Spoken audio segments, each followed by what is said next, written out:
जय श्री कृष्ण।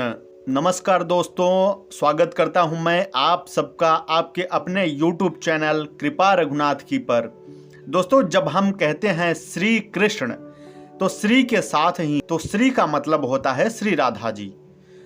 तो हमारा जो विषय है वो है राधा जी को लेकर, क्योंकि YouTube पे राधा जी को लेकर जो बवाल मचा है वो खत्म होने का नाम ही नहीं ले रहा है। तमाम कथावाचक कोई पक्ष में है, कोई विपक्ष में है। प्रेमानंद महाराज जी जो वृंदावन वाले हैं उनको भी गुस्सा आ गया है। लोग, आर्य समाज के लोगों को हम देखते हैं विशेषतः, वे प्रमाण मांगते फिरते हैं कि राधा जी का नाम भागवत में नहीं है। अगर आप कहते हैं कि भागवत में नाम नहीं है तो क्या अन्य पुराणों में भी नाम नहीं है? ये भी तो सोचो आप। हिंदू धर्म के 18 पुराण हैं। कुल 18 पुराणों में भागवत पुराण भी उसी तरह है जैसे और सारे पुराण हैं। तो सबसे पहले आपको जो जान लेना चाहिए वो जान लेना चाहिए कि हमारे कितने पुराण हैं। तो आप सभी को पता है हमारे 18 पुराण हैं, लेकिन 18 पुराण में से जो पुराण है वो सब कहाँ पे उनका नाम आता है? तो इसका वर्णन आता है नारद पुराण में।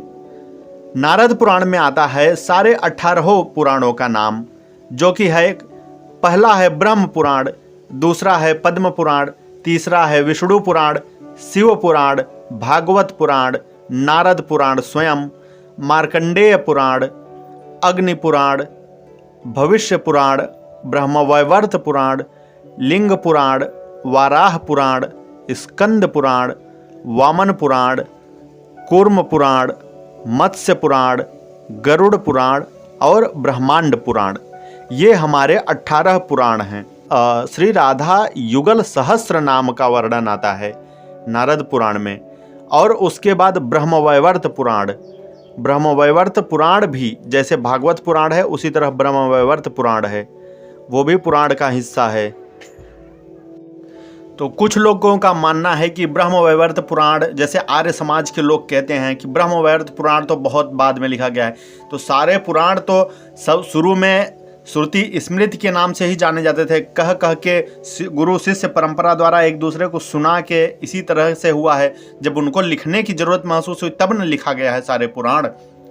और फिर ब्रह्मवैवर्त पुराण का वर्णन नारद पुराण में आता है। ब्रह्मवैवर्त पुराण में श्री कृष्ण जी की सारी कथाएं हैं, सारी लीलाएं हैं। जो केसी को मारते हैं, प्रलंबासुर को मारते हैं, बकासुर को मारते हैं, जो कालिया मर्दन वाला कृत्य करते हैं, कंस को मारते, आदि सारे कृत्य ब्रह्मवैवर्त पुराण में आते हैं। और भी बहुत सारी कथाएं ब्रह्मवैवर्त पुराण में आती हैं।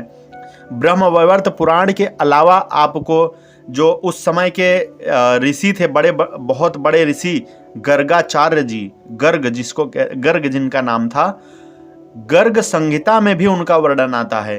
तो आज हमारे सामने अभी है ब्रह्मवैवर्त पुराण, और उसमें हम देखेंगे कि उसमें क्या वर्णन आया है। तो आज के बाद ये वीडियो देखने के बाद आप लोग इन सब टीका टिप्पणी में मत पड़ना और आप अपने श्रीमती राधा रानी जी को से प्यार करते रहना। ये है गीता प्रेस की ब्रह्मवैवर्त पुराण के 481 पेज पे, और शीर्षक है उसका कि नंद का शिशु श्री कृष्ण को लेकर वन में गोचारण के लिए जाना। तो उस समय जब राधिका जी रहती हैं तो राधिका जी बड़ी रहती हैं और श्री कृष्ण जी एकदम शिशु रूप में होते हैं। तो स्टोरी इस प्रकार से है कि जो नंद बाबा रहते हैं वो श्री कृष्ण जी को शिशु रूप में लेकर जाते हैं वृंदावन के भांडी रूप में, गौओं को चराने लगते हैं वहाँ पे, और नंद कृष्ण जी को लिए रहते हैं अपने गोदी में। तो फिर अचानक भगवान कृष्ण की माया से पूरा बादल वगैरह घेर लेते हैं, बारिश होने लगती है। तो उनको डर होता है कि श्री कृष्ण जी भीग न जाएं। उसी समय श्रीमती राधा रानी जी आती हैं। लेकिन भगवान श्री कृष्ण के बारे में और श्री राधा रानी जी के बारे में गर्गाचार्य जी पहले ही नंद जी को बताए रहते हैं कि आप वहाँ वन में लेके जाना और वहाँ ब्रह्मा जी आएंगे और उनकी शादी करवाएंगे, इसीलिए वे शिशु को लेकर जाते हैं। तो वहाँ पे उसी तरीके से घटना घटती है। फिर श्री कृष्ण जी को राधा रानी को जी को देते हैं और राधा रानी जी की बड़ी स्तुति करते हैं, वंदना करते हैं, वे पहचान जाते हैं राधा रानी जी को। फिर राधा रानी जी उन्हें अपनी भक्ति प्रदान करती हैं। फिर वे लेकर चली जाती हैं कृष्णा जी को। फिर अचानक वहाँ पे भगवान की माया होती है और वहाँ पे मंडप वगैरह सज जाता है। फिर वहाँ पे श्री राधा जी का विवाह होता है, ब्रह्मा जी प्रकट होते हैं, उनका विवाह करवाते हैं। ये सब पूरा बाकायदा कथा है 4-5 पेजों में। तो आप लोग ब्रह्मवैवर्त पुराण लीजिए और उसको पढ़िए। तो और ब्रह्मा जी आते हैं, बहुत प्रकार से स्तुति करते हैं श्रीमती राधा रानी जी की। फिर उसके बाद उनकी शादी हो जाती है। शादी होने के बाद फिर वापस भगवान शिशु रूप में हो जाते हैं, छोटे से बालक हो जाते हैं। तब राधिका जी उनको ले जाके दे देती हैं वापस यशोदा जी के पास। इतना कृत्य करना रहता है राधिका जी को। और फिर ये कृत्य होने के बाद फिर वापस भगवान शिशु रूप में हो जाते हैं और शादी होने के टाइम में तरुण अवस्था में आ जाते हैं, मतलब नव यौवन अवस्था, जिसको 16 साल की अवस्था कहते हैं, उस अवस्था में। और यही कथा सेम आती है गर्ग संहिता में। और गर्ग संहिता के बारे में आपको एक चीज़ बता दूं कि गर्ग संहिता में बड़ी अच्छी अच्छी कथाएं हैं। जितना आपको भागवत पुराण में मतलब विस्तृत कथा का वर्णन नहीं मिलेगा, उससे भी ज़्यादा विस्तृत वर्णन आपको गर्ग संहिता में भगवान श्री कृष्ण के सभी जो उनका गोकुल में जीवन बीता है वो सारे, मतलब उसमें जो प्रलंबासुर है वो पूर्व जन्म में कौन था, जो केसी राक्षस है वो पूर्व जन्म में कौन था, चंद्रचूड़ कौन थे, मतलब इन जितने भी राक्षसों का भगवान श्री कृष्ण ने वध किया है उनके पूर्व जन्म की भी कथा है। तो गर्ग संहिता में बहुत ही विस्तृत से वर्णन है। गर्ग संहिता में कहते हैं कि एक दिन नंद जी अपने नंदनंदन को अंग में लेकर लाड प्यार करते हुए गौओं को चराते हुए खिरक के पास से बहुत दूर निकल गए और धीरे धीरे भांडेर वन में जा पहुंचे। देखिए सेम कथा यही है गर्ग संहिता में भी। वहां भी नंदनंदन रोने लगे और एकदम बादल सा छा गया, अंधेरा हो गया, पत्ते टूट टूट के गिरने लगे, कदम के वृक्ष गिरने लगे। तो उसी समय करोड़ों सूर्य की जैसे करोड़ों सूर्य उदित हों, उसी तरह वृषभानु नंदिनी श्री राधा जी को वे देखते हैं नंद जी। मतलब सेम कथा यहाँ पर भी है।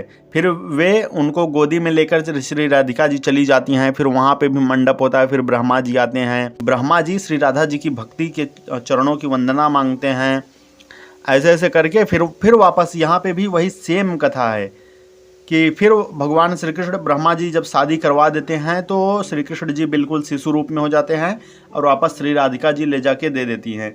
तो 2-2 3-3 जगह प्रमाण मिलता है। मतलब गर्ग संहिता, ब्रह्मवैवर्त पुराण में राधा जी और गर्ग संहिता में, और उसके बाद नारद पुराण में श्री राधा युगल सहस्त्र नाम आता है।